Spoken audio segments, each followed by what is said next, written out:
ఉన్న మీ నాయకత్వం కూడా తిట్టుకున్నారు మిమ్మల్ని. ఎందుకు వచ్చాడో ఎందుకు పోయాడో తెలియదని చెప్పి పొదులు వెళ్ళావు. దేనికోసం వెళ్ళావు? రైతుల కోసం వెళ్తున్నానని చెప్పావు. కానీ మధ్యలో నువ్వు చేసినటువంటి హడావుడేంటి, గోలేంటి? నీ యొక్క అనుచరులు, నీ యొక్క కొమ్మినేని శ్రీనివాసరావు, నీ యొక్క కృష్ణరాజు ఆ రోజున మాట్లాడిన మాటలేంటి? మహిళల్ని ఏ రకంగా నువ్వు చూడాల్సిన అవసరం ఉంది?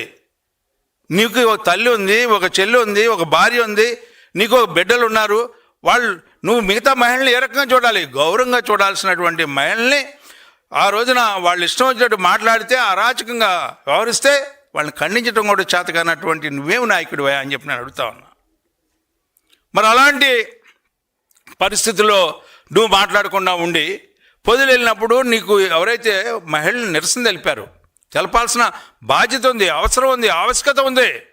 ఎందుకంటే మహిళల యొక్క గౌరవాన్ని కాపాడుకోలేనటువంటి ఏ వ్యక్తి అయినా సరే ఈ రోజున నాయకత్వానికి అనర్హులు, మీరు నాయకత్వానికి పనికిరారు అని చెప్పి చెప్పాల్సినటువంటి బాధ్యత మా మీద ఉంది.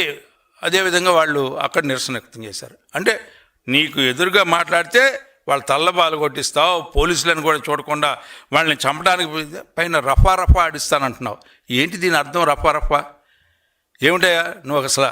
అంటే నీకు నాయకత్వం అంటే ఏ రకమైన నాయకత్వం అయితే ఉందంటే, బాబాయిని చంపిన నాయకత్వం, తల్లిని పైకి పంచిన నాయకత్వం, చెల్లి మీద నువ్వు అగాత్యం చేసే నాయకత్వం, ఈ రకమైనటువంటి నాయకత్వం కాబట్టి, ఫ్రాక్షనిస్టు కాబట్టి నువ్వు ఇంకా గూండాగిరిగా, లేకపోతే ఒక దోపిడీదారిగా, లేకపోతే ఒక కిరాయి మూకలకి గ్యాంగ్ లీడర్గా ఉన్నావు తప్పితే ఎక్కడ కూడా ప్రజానాయకుడిగా ఎందుకంటే గతంలో ఒక ముఖ్యమంత్రి ఇలాంటి వ్యక్తి చేశాడని చెప్పి చెప్పుకోవడానికి సిగ్గుపడేలాగా నువ్వు వ్యవహరిస్తున్నావు అనేది మాత్రం చాలా స్పష్టంగా తెలియజేస్తా ఉన్నారు.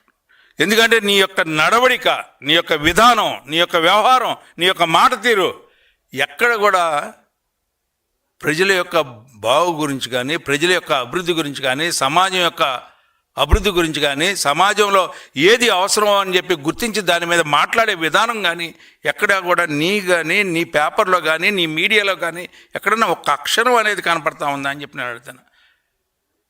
అలాంటి విధానానికి నువ్వు ఈ రోజున నాంది పలుకుతూ ఈ సమాజంలో నువ్వు నడుస్తూ ఉన్నావంటే ఒక ఉన్మాదిలాగా, అంటే నీ యొక్క పార్టీ, నీ యొక్క పార్టీలో ఉన్న అనుయులు మీ అందరూ కూడా ఈ రోజున వికృతంగా తయారైపోయి ఏదో ఒక రకంగా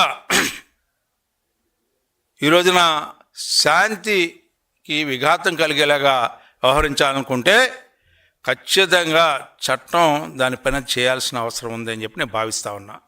ఈ రోజున ఈ ప్రభుత్వాన్ని కూడా నేను కోరుకుంటుంది ఏంటంటే, ముఖ్యమంత్రి చంద్రబాబు నాయుడు గారిని, లేకపోతే హోంమంత్రి గారిని, వీళ్ళందరినీ నేను కోరుకునేది ఏంటంటే, చట్టం తన పని దాన్ని చేయనివ్వాల్సిన అవసరం ఉంది.